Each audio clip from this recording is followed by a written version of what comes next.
नमस्कार माझ्या प्रिय सखींनो, कसे आहात? मजेत ना? मजेतच असले पाहिजे।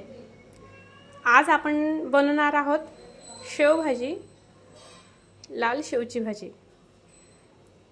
त्याच्यासाठी लागणारे साहित्य: टोमॅटो, नेहमीप्रमाणे कांदा, कोथिंबीर, खोबऱ्याचं कीस, थोडंसं बेसन पीठ, 1 चमचा लसणाचा पेस्ट आणि ही लाल शेव। लाल शेवची भाजी उत्तम लागते। शेव करताना कधीही लालच शेवचा वापर करा। चला मग आपण रेसिपीला सुरुवात करूया। सगळ्यात आधी आपण खोबरं भाजून घेऊया।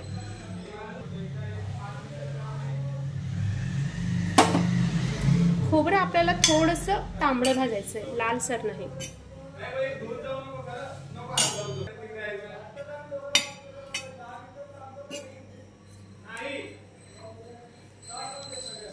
खोबरं आपण थोडंसं लालसर भाजू, त्याच्याने काय होईल की ग्रेव्हीला छानसा असा कलर येईल।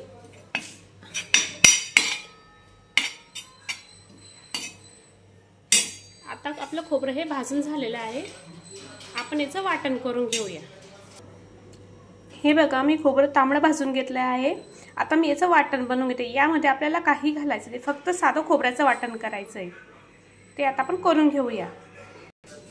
आपलं खोबऱ्याचं वाटण झालेलं आहे। आता आपण ग्रेव्हीला सुरुवात करूया। ग्रेव्हीसाठी मी आता तेल ठेवलं आहे, त्यात आपण थोडी जिरे टाकूया। तेल तापलं की मग जिरे टाकूया। अजून तापलं नाही।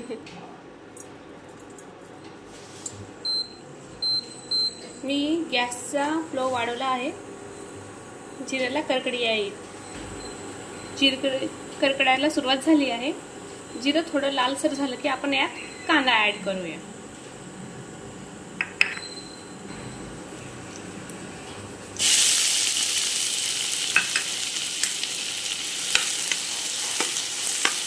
कांदा आपल्याला लालसर भाजायचा आहे।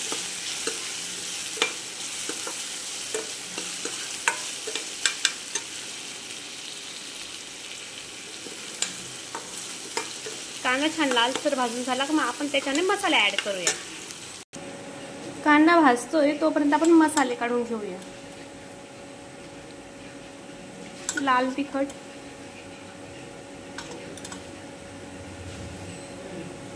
अर्धा टीस्पून गरम मसाला, अर्धा टीस्पून थोडा अजून घेऊया आपण, त्यात थोडा गरम मसाला अजून सोबत थोडासा मटन मसाला हाही टाकून बघा, भाजीला उत्तम छान चव येते।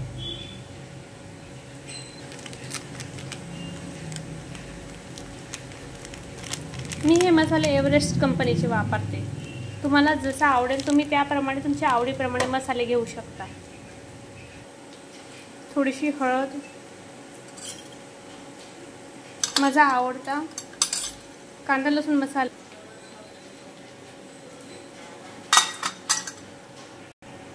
आपण याचा घोळ बनवून घेऊया मसाल्याचा। याच्याने काय होईल की मसाला हा जास्त भाजला जाणार नाही, तो हळूहळू प्रमाणात छान शिजेल।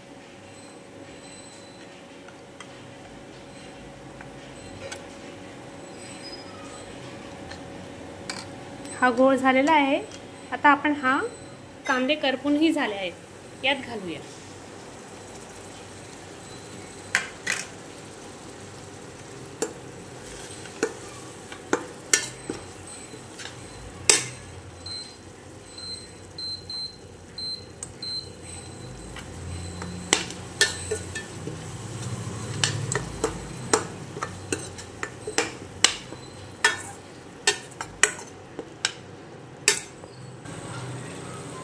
आता आपण याच्यात जे आपण खोबऱ्याचं वाटण केलं ते घालूया। सोबत 1 चमचा लसणाचं पेस्ट, हे छान मिक्स करून घेऊया।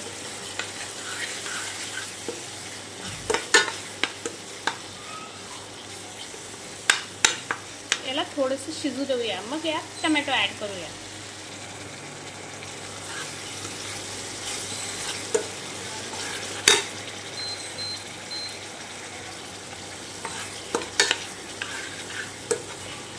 मसाला जसं जसं शिजत जाईल ना, तर याचं तेलही सुटत जाईल, भाजीला छान तरी येईल।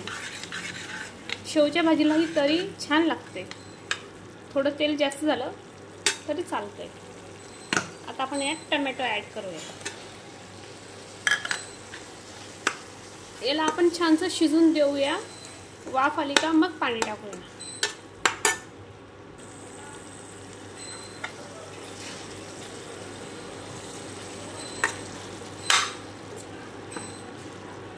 आमच्या घरी तर शेवची भाजी सगळ्यात जास्त आवडती. तुमच्या घरी कुठली भाजी आवडते तुमच्या परिवाराला नक्की कमेंट्स करून सांगा. मसाला शिजत आहे तोवर आपण डाळीचं पीठ पण त्यात थोडंसं पाणी करूया व याचा घोळ घालूया. याच्याने काय होतं की भाजीला मलाई टेक्स्चर येतं. भाजी ही मलाई सारखी तिची ग्रेव्ही तयार होते आणि चवीतही खूप फरक पडतो. आपण याला छानपैकी घोळून घेऊया. आधी त्यात गाठी नाही होऊ द्यायच्या. माझा डाळीचा गोळ हा घोळून झाला. त्यात टाकूया आपण. यालाही आपण भाजीला मसाल्यासोबत शिजू देऊया. मसाल्यासोबत हा घोळ शिजला की त्याच्याने कच्चापणा हा पिठाचा लागत नाही आणि डाळीच्या पीठ घातल्याने अजून चव वाढते. एकदा नक्की ट्राय करून बघा. आपला मसाला शिजतोय तोवर आपण थोडीशी कसुरी मेथी घालूया.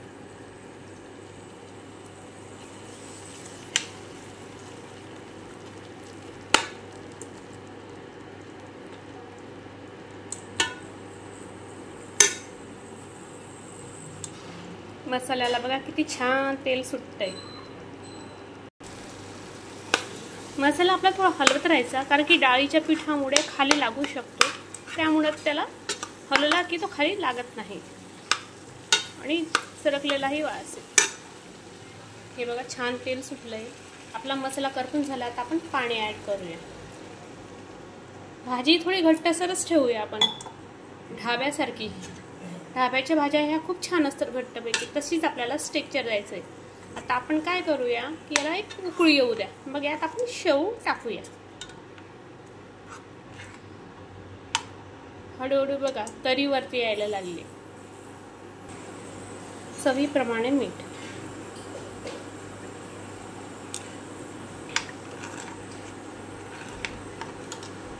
आता आमटीला आपण उकळी येऊ देऊ. आपली भाजी बघा छान घट्टसर शिजली आहे. आता आपण यात शेव टाकूया.